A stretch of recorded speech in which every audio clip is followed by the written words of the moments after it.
I got the moon here. You're live. Yay! Welcome, everyone, to the San Francisco Playhouse in our digital phase here. Welcome to our Empathy Gym. I'm Bill English, Artistic Director. It's my pleasure to welcome you to our Monday night weekly television series we call the Zoomlets. I never thought I would be in half an hour television. Somehow I thought I was taking the legit route through real theater. But now we are doing 2 half-hour shows per week, and they're really fun, and they give us a sense of regularity and a sense of familiarness. And we're so thrilled. We had over 280 people, groups, 280 units buy tickets to the show. So we have a nice big crowd. We have like more than a full house at our theater. Isn't that really wonderful? If you think about it, we're all going to be part of what is going to be a live event. Never rehearsed, never thought about. It's going to be the first time for everyone. And there's something exciting and a little dangerous about that. I think that one of the interesting parts about the Zoomlets is that they feature the director. They're really director driven, and it's sort of you get to be a fly on the wall at a first rehearsal where you hear from the director and the playwright, and it's really should be fun. Part of what's interesting is that my job as artistic director is to pick the play for our main stage or our sandbox and to pick the director. So we're following that exact concept with this show. I was given this play by Jeffrey Lowe, who you may remember directed one of our earlier Zoomlets. And I realized as soon as I looked at it that I had met Suzanne several times and seen some of her work at Theater Works, and also hung out in New York with Suzanne and our director, Giovanna Sardelli, who are friends and have worked together a great deal. So it seemed, once I had fallen in love with this wonderful little short play, it seemed a very, very no-brainer choice to ask Giovanna if she would direct. And sure enough, she was willing. So we're very thrilled. And I now want to introduce you to Giovanna Sardelli and Suzanne Bradbeer. Hello. Hello. You know what I like, Bill? Finally, my medium, the director's medium. Who knew? Yes. It's all about the director. At last. It took a pandemic. Well, it's interesting because the theater is not ordinarily thought of as the director's medium. You know, it's the film is generally thought of as the director's medium, but obviously we directors are essential to theater. So we like to think so. It's so funny when you talked about reading the play and falling in love with it. That is what happens whenever people encounter Suzanne Bradbeer's work. And so I'm delighted that you paired us together so that we could spend a little time playing with one of her short plays. Should we bring out, Suzanne, I want to talk to you and ask questions and everything, but let's bring our actors out as well so that we're all in the Zoom room together, as it were, so we can talk about the play. So can we bring out Ayelet and Joe? Let's have you guys join us. Yay! It's already so wonderful and so strange. Like, I'm sitting here looking at all of you trapped in your little boxes. I'd love it if you would introduce yourselves like we'd go around the table and say who we are. Let's not say who we're playing, because I realized there was a spoiler in there. Mm-hmm. But also tell us where you're coming from. We'll start with you, Ayelet. Hi, so I'm Ayelet, and I, up until very recently, was a Bay Area actor, did a bunch of SF Playhouse shows, and now, as of November, I live in Lancaster, Pennsylvania. Nice. Joe, how about you? Yeah, my name's Joe, and I have the exact same story as Ayelet. You also live in Lancaster? I do, yeah. I'm actually just upstairs. That's really creepy. Yeah. Wow, you guys took it really seriously. And this is method. Really dedication. Also, it's late for you, right? It's 3 Yeah. hours later. Yeah, and Yeah. we're early birds, so this is past our bedtime. But for Bill, anything. Danger. We're gonna use it. I love it. And how about you, Suzanne Bradbeer? Hi, I'm coming to you from rural Wyoming near the Montana border. We just had a big storm. Hopefully we'll stay all connected. We had hail. We had rabbits running through their lives through the high prairie, but now we're good. So I've been here in Wyoming for a little while, but I'm also part-time in New York. Wonderful, wonderful. And I'm zooming in from Las Vegas, Nevada, where I'm back in my childhood home. Well, actually, Oh, yes. So, Suzanne, it's funny. I want to say, when I was rereading this play, one of the things that I love what you do, but in this short format, I am so impressed by what you packed in. Both of your characters have a really nicely rich backstory. There's a clear event for both of you, different events. There's needs, there's tasks. And it's quite often, I don't know if you guys have experienced this as actors, but when you do a short form and it's overwrought, do you know, where you're like, oh, we're gonna do all this. There's something refreshing about what you've done with this one. And I'm wondering, Suzanne, if you can tell us a little bit about how, what was the creative spark for the Star of Bethlehem? I was commissioned to write a short play for a theater company in New York called Vital Theater Company. And I love to have some kind of parameter. And in this case, there wasn't a prescribed theme or anything. So I decided to write it for one of my closest friends. And so, which Ayelet is playing. And not named the same name or anything, but what I took from her was her spirit, her sense of resilience and sort of hopeful optimism, and also, but underlying that, a grief. And also the key thing was that the friend is from Bethlehem, Pennsylvania. So just Bethlehem, Pennsylvania, that evoked all kinds of wondrous scenarios for me. It feels mythic, but it also feels very, steel town, it feels very down to earth. And so there's both the grand and the very boots on the ground kind of feeling about it to me. And so I just sort of went from there. And also, it won't spoil anything to say, I think that a backyard is the first thing we know as the setting. And backyards to me evoke so much. Some people get married there. I wanted to get married in my backyard, but my husband nixed that idea. But people get married there. Your creatures, it's just the backyard, the American backyard, or probably world over. It's just something that it makes me feel excited about the possibility. So I had always wanted to put a play in a backyard. So that's sort of where that all came from.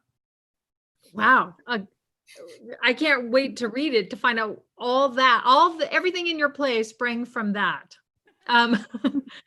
It's amazing. Like you were talking about, the play explores loss, ritual, transformation, and like all of your plays, transcendence. There's something there. And without giving anything away for Joe and Ayelet,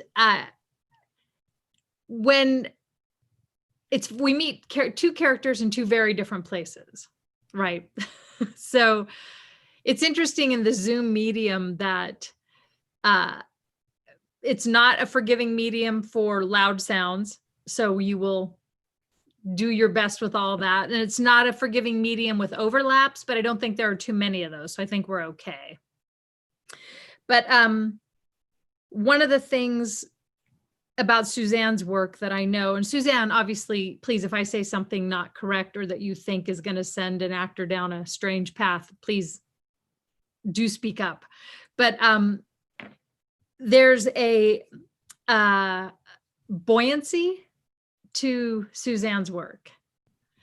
And what's interesting in this is we're meeting two characters with two very different rhythms, very different moments. And I yell it for you, especially these. I think the important thing is your character she's not actually thinking, she's speaking and processing and hearing herself and correcting and amending as she's going. So the fun of, you can ricochet around, and the beautiful thing is if you make a choice and you hate it, fantastic. Make another one on the next line and that's probably perfect. So before we I'm going to read the stage directions, and I attempted to highlight them in advance so we'd have some sense of what's being said. I'm worried that I'm going to be the weak link in this because I haven't had to read anything on Zoom yet. So we'll see. I'm going to turn myself off because no one needs to see that. But you'll hear me, and my mic will be on, so you might even get to hear laughter, if there is any. I don't know what's going on yet. This play, we're going to find out. Before we dive in, do you guys have any questions? No, we probably will after the first round, but that's how it always happens, right? right? This is my favorite moment in a play because there is no play without you. Do you like this story it exists now because you are bringing it to life, and you will bring something to it that no other people would ever bring to it. So it's that exciting moment where you find out how this particular story will unfold with these particular players. So I'm very excited. Suzanne, anything before we turn off our cameras and dive in? Woo. I love it. All right, I'm heading out, turning off my video, getting us going. And let me get my script. We are ready. Okay, you guys ready? Yeah. The Star of Bethlehem, a short play by Suzanne Bradbeer. Time, after midnight, a backyard in Bethlehem, PA. Lights up on a man squatting by a freshly covered grave, shovel at his side. It is a very bright moon. He picks up a bottle, opens it. Behind his back, a figure flits past in the darkness. Scarf and dress flowing Isadora-like behind her. He looks up and then behind, sensing something, but she's already out of sight. Must have been nothing.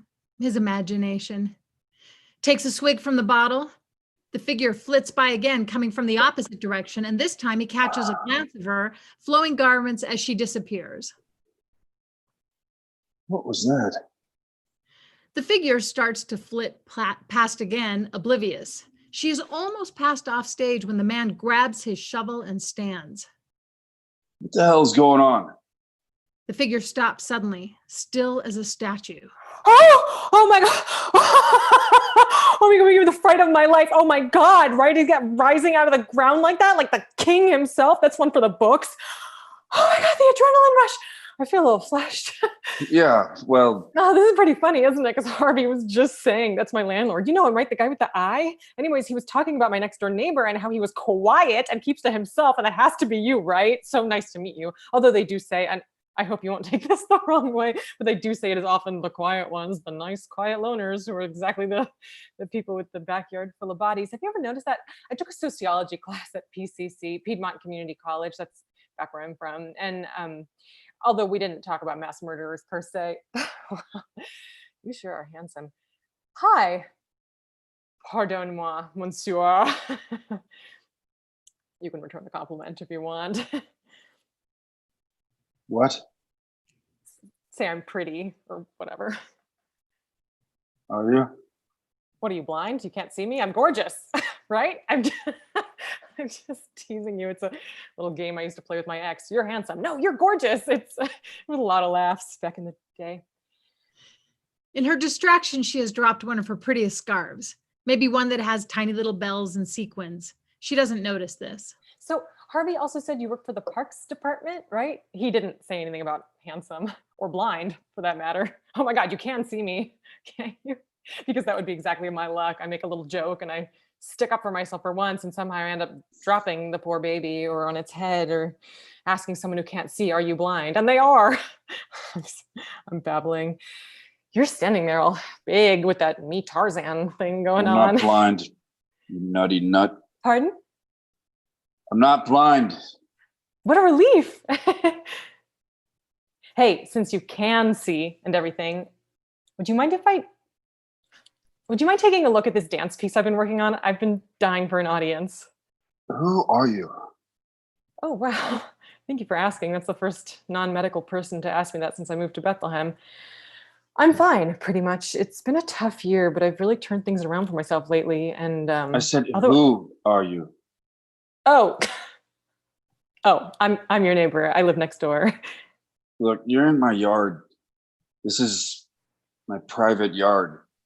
Would you mind just taking it back to wherever it is you came from and leaving me alone? Oh, no, I told you I came from next door. So I'm just Miss, over here. you really need to go. Now. Okay. Okay. Okay, you don't have to watch me, but do you mind if I just rehearse a little back here? And I won't bother you, I promise. It's just my yard is kind of spooky and cramped. All these yards are the same size. Plus, I've been out here for the past 3 nights and I've gotten used to the terrain and I didn't think it would bother anyone. Oh, but it does. It really does. The moon has come from behind a bright cloud. Perhaps an owl hoots. And is it her imagination, or did he suddenly get a lot bigger, looming over her?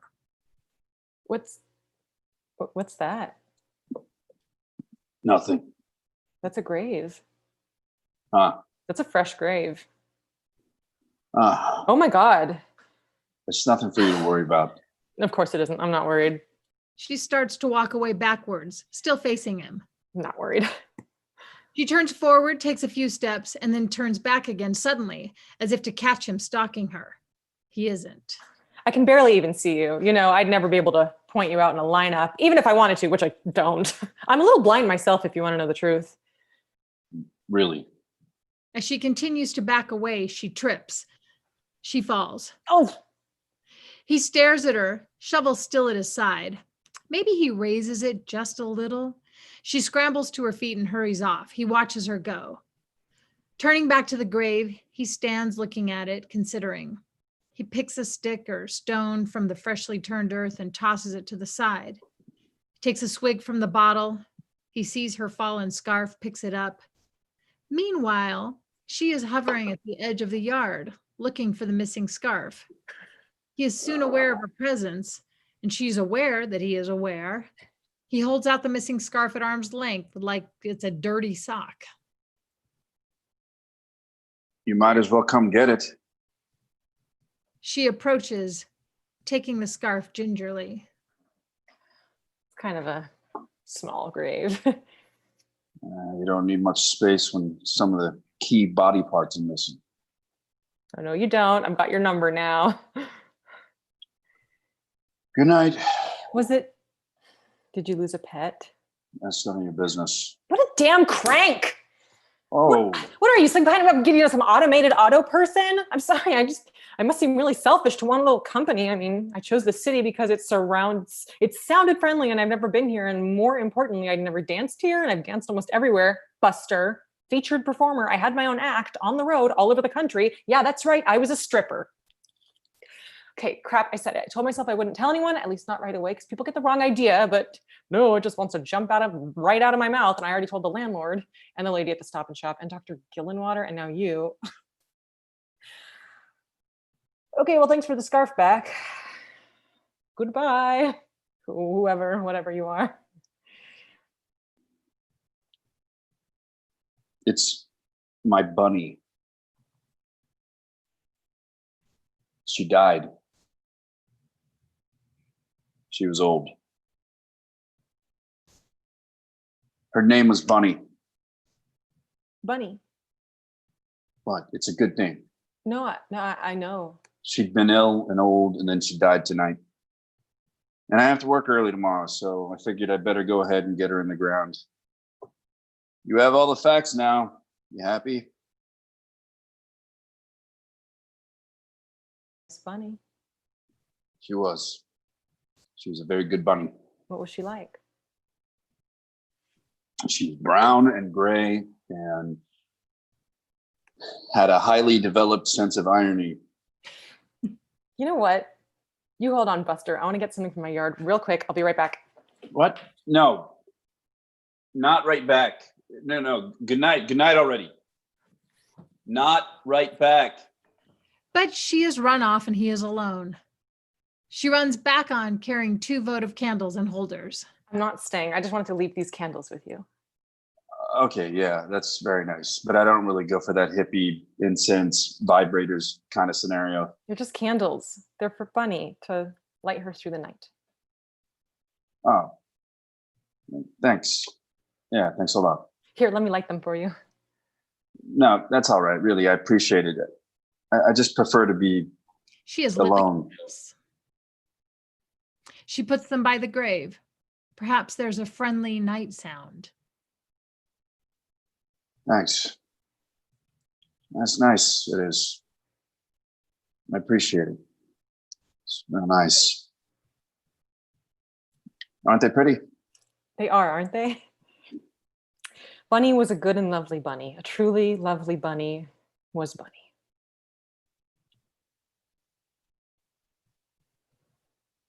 Yeah, actually, Bunny was kind of a funny looking bunny. With her hunchback and just the one ear. But you're right, she was lovely in her way. And she had a fighting spirit.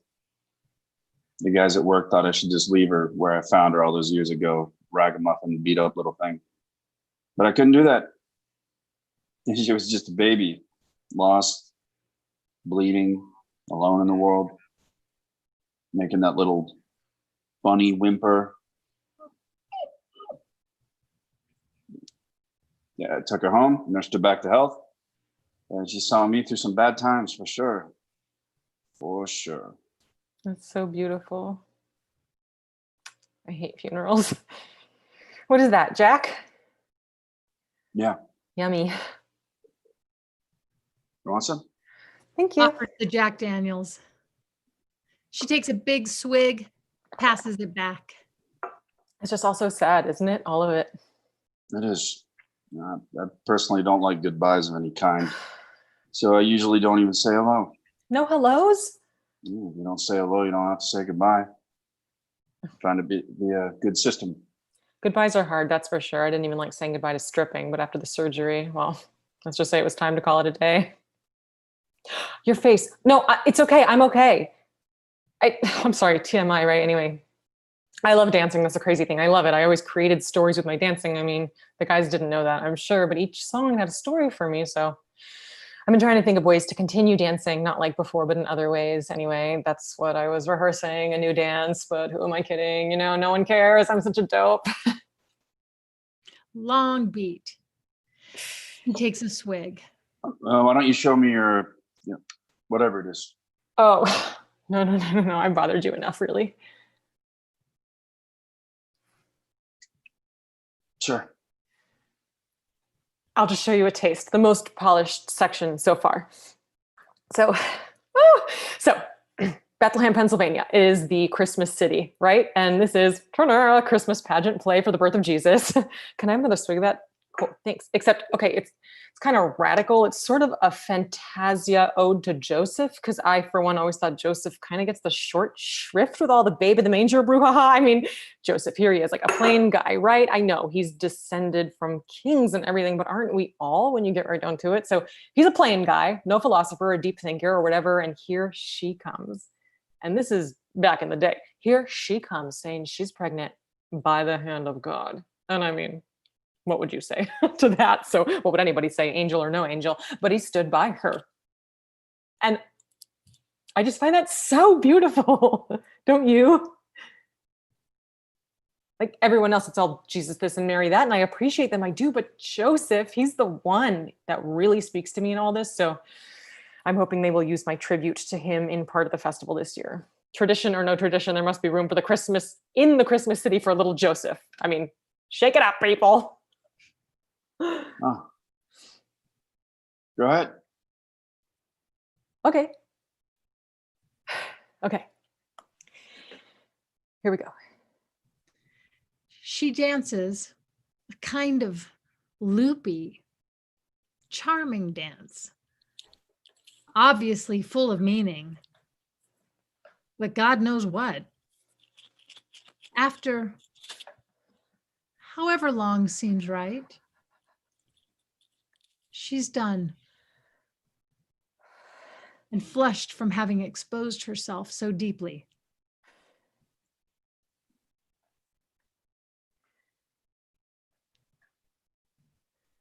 It was very inspiring. Really? Thank you. Thank you. It's about love at the end. I mean, of course it is. That's what it is. All about, don't you think? Well, but what did you think of the three wise men? Did that part work for you? Yeah. I bet you didn't notice that one of them was a woman. Did you? Fess up. No. In my piece, one of the wise men is a wise woman. She's a wise woman who had a double mastectomy at the age of 26, but who is still fearless and sexy and looking forward to the rest of her life. Anyway, that part's probably not very clear yet. It's hard to get it across if people aren't expecting it. I'll do some more work on that part. But thank you. I guess I should leave you alone now, right? Finally. You should keep up with that dancing. I mean, in whatever new direction you want to take it, Christmas pageants, Easter parades, bar mitzvahs, or what have you. You're very talented. Thank you. So, good night. She hesitates, turns to go back to her own yard. Hey, I don't even know your name. My name's Joe. Allison, but everyone calls me Bunny. Hello, Bunny. Hello. They look at each other, and as the lights flickering, the end. Yay.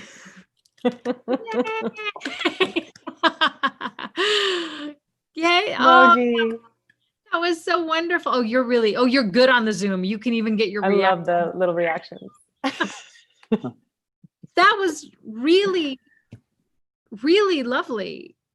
Ayelet, you did something that very few actresses can do right out of the gate, which is pace. Like you said, it's funny, you often give that note because you know that people tend to, especially in a first read, be on their back foot, processing information. You dove in just kind of beautifully in the spirit of it.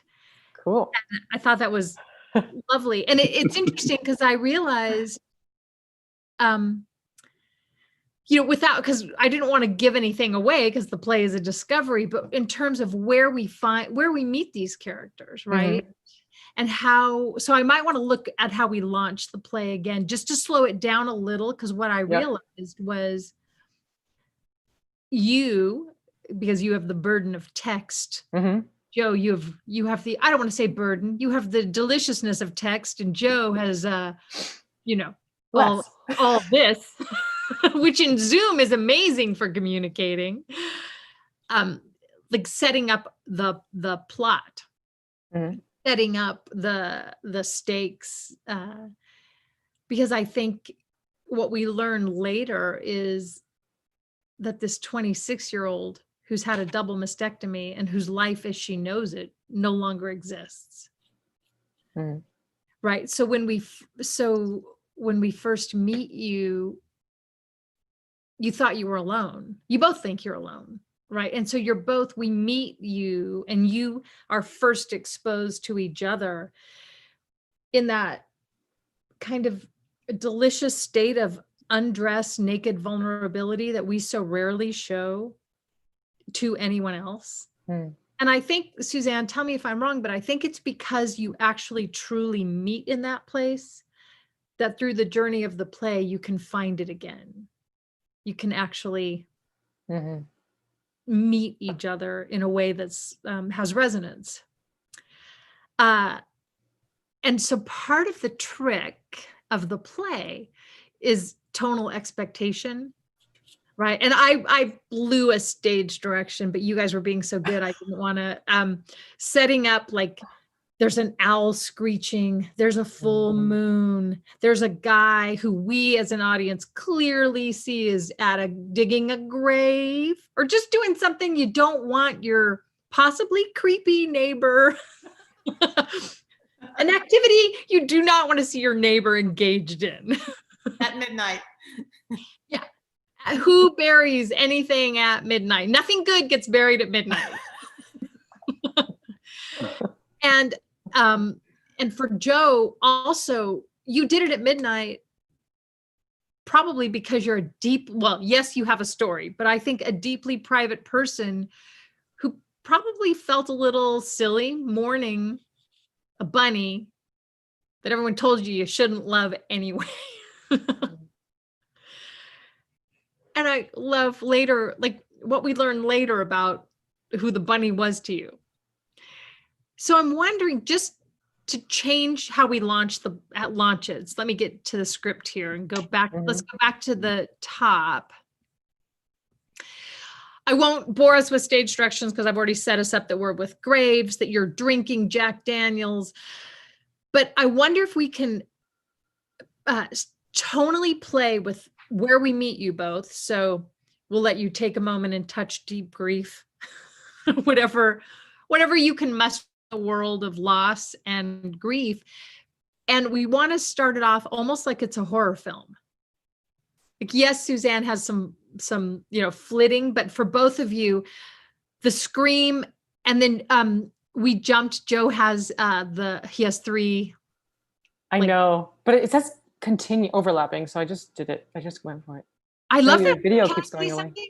I love that about you. I love that you went for it. That's what I mean, seriously, like that made me, I instantly thought, oh gosh, to be in a real room together and play that kind of spirit, your kind of bold attack, that's how stuff gets done. Yeah.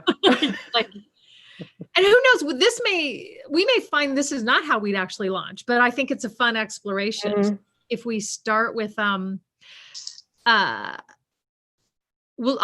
just say this time he catches a glimpse of her, and feel free now to slow it down because we're going to set the stakes and try and get a little of that creepy nighttime. What are you? Who are you? Fear and danger in the air, and we'll go through.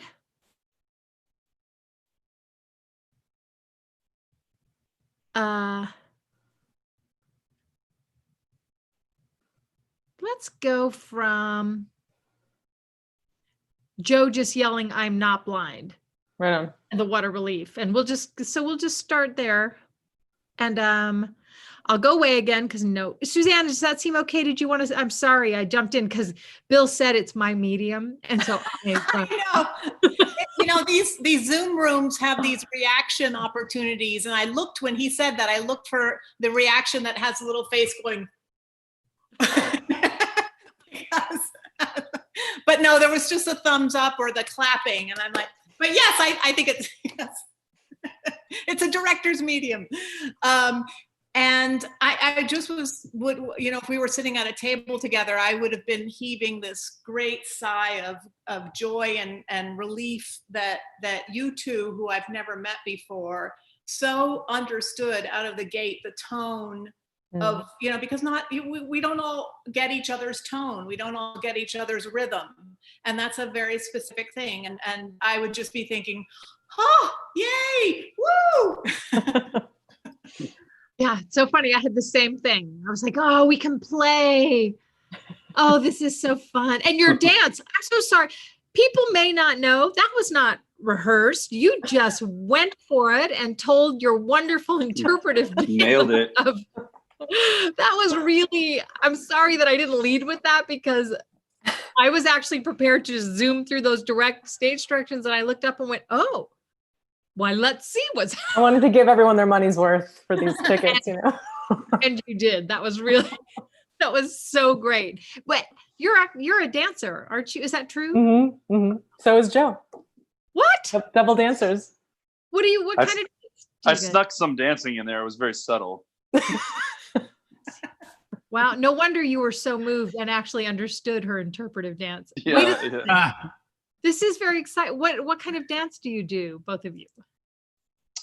I'm a pretty much self-taught. I've somehow gotten into some dance shows, but I think they were a big mistake. But I do a lot of like gliding, like hip hop, kind of modern. Those are the words I would use. You danced in was it The Effect? Did you have a dance moment in I that? did. Oh yeah, I did. Yeah. Yes, I saw you. You were you were wonderful. This is throwing me off. This. Yeah. Oh yeah, I didn't have this. Yeah. Yeah. Ayala, what kind of dance do you do? I just learned whatever I needed to do to be in musicals. So, you know, all that stuff. I've done ballet and jazz and modern and tap and whatever. It will just get me enough dance to be in shows. But I've faked my way through dance roles before. So, I mean, you know, I can't kick my face, but I can make it look like I really know what I'm doing. Actually, my like where I started learning dance the most was studying a movie her father directed, which is Breaking 2 Electric Boogaloo. And he's watching here tonight. Oh yeah, is he watching? Yeah, I think my dad's watching. And Yeah. Suzanne and I have a deep love for dance movies. Yeah, You guys. Bill. well when I loved heaven. well when my older brothers would break dance because they were like teenagers when that movie came out, and when I was 18, and I loved the movie already, but when I was 18 I decided I was gonna like take dance a little more seriously.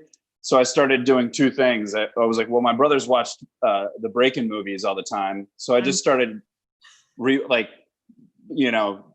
memorizing that VHS tape and rewinding and practicing all those moves, and then it led me to I Yell It. You guys. Yeah. I love this. Okay. It's so funny. I mean, this is what happens. So for This is how rehearsal goes. this is how rehearsal goes, where you learn about each other and you make mental notes that, oh, we have a Joe who can also dance. There's not many Joes out there that dance. Like, it's really, that is so funny. Okay, back to our work, our task at hand, launching the play. And I yelled at this time, like, you can actually you can slow down so that as though you think the thing you said is, if you were a different person, the sentence you just said would be the last thing you said, but nope. Oh, that wasn't the right thing. Oh, that wasn't the right thing. Yeah. Great. And then we'll stop where I said. So we'll pick it up. I'm going to leave Suzanne. We can both leave the room, and we'll just go right from the figure flits by again, if that's okay. Just the last sentence of the stage direction. On page 3, yeah. Yes. Okay. So he takes a swig from the bottle. The figure flips by again, coming from the opposite direction. And this time he catches a glimpse of her flowing garments as she disappears. What was that?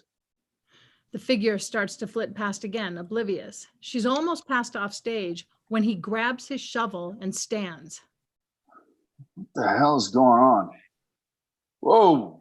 Oh my God. Okay, you gave me the fright of my life. Oh my God. Rising out of the ground like that, like the king himself. Oh, that is one for the books. Whoa, the adrenaline rush. I feel a little flushed. Yeah, well, Now, this is pretty funny, isn't it? Because Harvey was just saying, that's my landlord. You know him, right? The guy with the eye. Anyway, he was just talking about my next door neighbor and how he was quiet and keeps to himself. And that has to be you, right? So nice to meet you.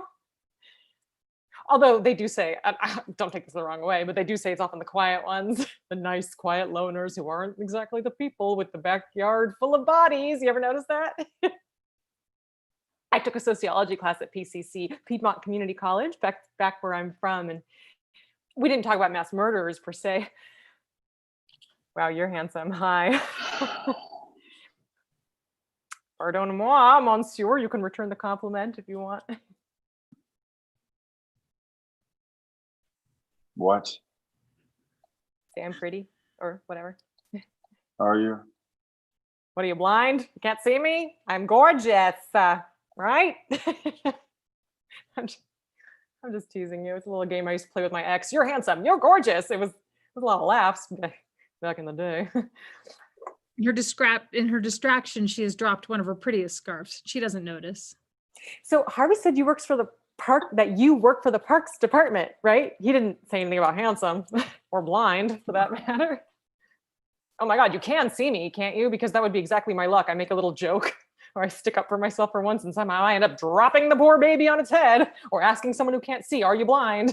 And they are. I'm sorry, I'm babbling. You're standing there all big with that knee Tarzan thing going on. I'm not blind, you nutty nut. Pardon? I'm not blind. Good. Did that launch you differently, like in terms of? Yeah. I think when, like last time, the thing I was just thinking is like pace, but then like it flies past me as well. I'm not really hearing what I'm saying or taking in moments. So I know that eventually it would probably have to get to that speed, but rehearsal wise, slowing it down a bit and letting myself hear myself made me come up with some more ideas for why and what I was saying. Yeah. And you actually that pace, I think is actually good because you taught me that I'm learning a lot, that I'm meeting you. Right. You don't want the audience to miss stuff. Yeah. Yeah. So I would say pace wise, that actually probably would be the fastest we'd want it to go, because what was nice this time and what I realized, Suzanne, you have in the play, you drop in so many wonderful moments, like the fact, like when you say you're the quiet one, and so you get to have that moment of Joe. Oh, and I got confused right now. I was like, what's the character's name? It's your name. So Jojo, you get that thing of a guy who's quiet probably doesn't like that people are talking about him and describing him and all the information she has about you that you didn't give her. So that allowed for us to meet you, Joe, in that way where you're watching somebody go, oh, okay, that's a lot of stuff I didn't tell anybody. And for you, I yell it was nice. Like I heard, you're only 26 in this piece, and your boyfriend in the time before time, in which I think we learn is he probably left you when you got cancer. Probably. Tell me, like, what would be if we were diving into this together, what would excite you? Is there a challenge the script presents you or something exciting about it or something where you go, oh, I'm not usually great at this, but I could do blank. Anything you're thinking about what would be next? Yeah, for me, it would be about like bringing my own honesty to it rather than just like playing manic, like what do I actually want to get out of him? What am I trying to pry him open with, and finding the truth behind everything I'd be saying. That would be what my process would be to get going. Yeah. And it would be really interesting because there would be, however much time we had in rehearsal, there would be a lot of time where we have to hit the depth of what's happening, because that's what she's ricocheting off of. Every time she touches that, it sends her in a different direction. So you'd have to be allowed the time to figure out what that feels like and why you don't want to be there, and what you do as your distraction from the truth. Totally. Yeah, that'd be great. I hope we get to do that. And Joe, what about you? Well, I'm really interested in there seems to be a ripe setting for sort of like a counter mask with Joe, the character Joe. And I'm also, it's hard with Zoom because like there seems to be a lot to do with how little is going on with his speech. He's not saying quite as much. That's the thing that spoke to me first, was that, they seemed very different, and how how to counter that. And like with Zoom, I was thinking from a sort of like a technical sense. I was like, well, maybe if there seems to be a moment where it shifts around the dance, and I was playing around with how to do that in like a Zoom setting of like, well, maybe I'm kind of like downward and glum more, and right when that dance happens, I can be up and my mouth open a little more and accepting. And I'm really curious about what that moment is. And like it being right now only like 12 pages, there's a lot of space to there's a lot of potential to try like a ton of different things, and it's like I would want to try like 100 different states before that moment, and then like 300 different ways that moment that I'm talking about is different, just to find. There just seems to be like just like one or two very simple hurdles that could benefit from sort of devouring from many different angles. Does that make sense? Oh yeah, that is my Yeah. favorite way to work, is to kind of, rehearsal is just throwing spaghetti at the wall, Yeah. finding out what sticks. And I always love the things that you can't possibly plan that come from just somebody having a crazy idea and somebody Yeah. trying something. Yeah, like I want Definitely to work just with take Joe it. then. Yeah. That's Well, Joe. I want to like work it in the space and just like have the freedom to like, when she does the dance, just to be like really big and be like, what? Oh my God. Just to like feel what the change is. But like when we're doing it right now, I found myself in like Marlon Brando land, like like, I don't know. It's just, this is a very weird setting, but it's also kind of like fun to do it this way as well. Yeah, it's a nice way Totally. because you can internalize things that normally in theater you have to find some generous expression just for people, but here you can really kind of play with internalized feelings and making sure every thought is connected like you would. Bill English, did you show up in our rehearsal to tell us it's over? No, I actually would love there to be more. I had a question for Suzanne, because it sort of relates to what Joe just said. What is the moment what is the can open? Can opener? Yeah, what is the moment when he decides to open up or to ask her a question about herself? You know what I mean? There was a moment when he just, and that's what Joe's talking about too, I think, is how does he make it through that transition? Because it was a little, didn't you feel like it lurched a little bit through there? Like it just happened, right? Right. And I wondered where is that? That's where. I think it's, and one of the things I love about being in the room with other people besides myself when I'm writing it is that it can be different answers. But I think I might say that it's the moment when she eulogizes this bunny that she never met, and that it means so much to him, that he senses a connection to this person, as resistant as he is, as he doesn't want, he wants to be alone in his sadness, and he generally wants to be alone anyway. But when she leaps out of some kind of generosity of spirit and a shared kind of frailty about the world right now for them in their individual places, that he accepts that connection. I think that's where it is. But I could accept other ways. And that's you're saying when she comes back with the candles and then she says that stuff. That's a little bit. That's really interesting because I was I'm an actor. I just had to make a decision, and I decided before we read, I was like, I'm going to make the dance like where like this thing is communicated to me somehow. And I hadn't even gotten to a point of entertaining that it could have been during what you just said. So I don't know. That's really interesting.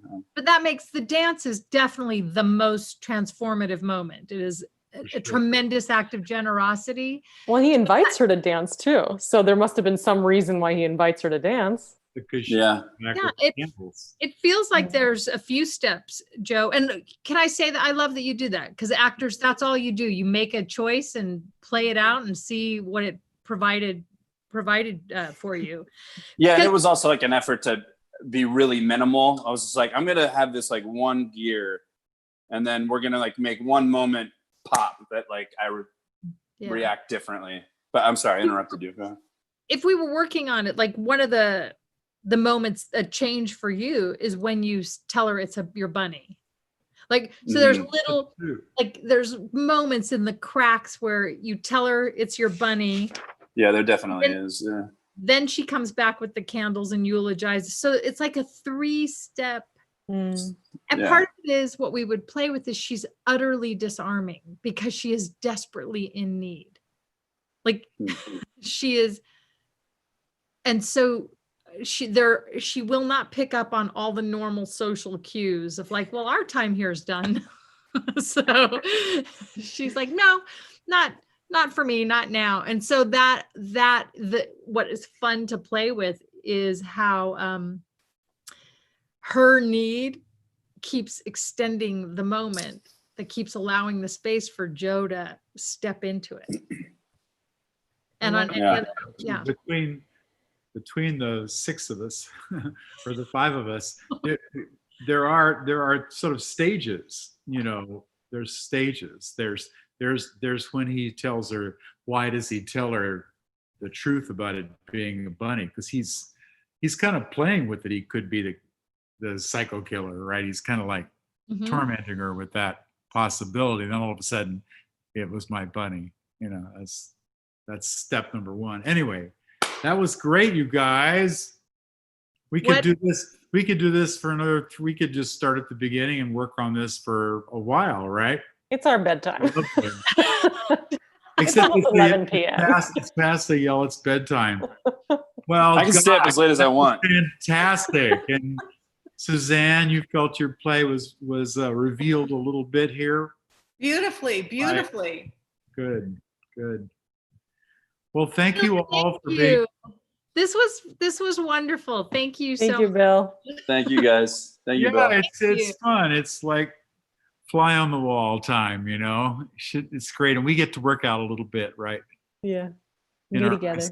our isolation, we cover the entire United States here: the West Coast, the East Coast, the Midwest. Yeah, we'll call it the American Players or something. Something odious like that. Anyway, thank you all at home. Good night. This huge crowd we had tonight, I can hear you cheering from the rafters all together. Thank you so much for being a part of this. Just wanted to let you know, thank you all so much. And many of you, when you got your free ticket, made a donation. That's just amazing because we are paying everybody who's a part of this, and it helps us do that. It's tough to make a living as an actor or a director or a playwright right now, and so every little bit helps. Also, wanted to let you know, coming up on Thursday, we've been having fireside chats that I've been doing with America's great playwrights. This week, we're going to do something a little different. It's going to be fireside cocktails with Susie Milano, our producing director. And she's going to be having conversations with some of our great actors. And Julia Brothers, the luminous Julia Brothers, is going to be joining Susie. You may remember Susie and Julia together from Abigail's Party, and then again in The Roommate.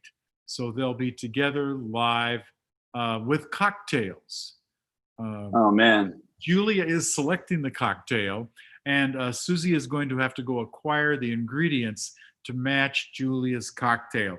Susie definitely already has the ingredients. But... Those 2 plus booze. When is this?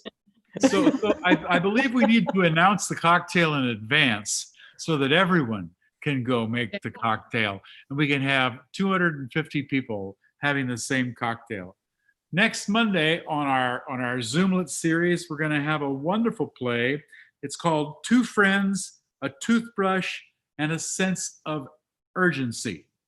And the playwright's name is Cleavon Smith, local writer, and the director is going to be Elizabeth Carter. So I hope you will tune in both for Fireside Cocktails with Susie and Julia and Two Friends, a Toothbrush, and a Sense of Urgency next Monday night. Thank you all so much for tuning in, and we'll see you soon.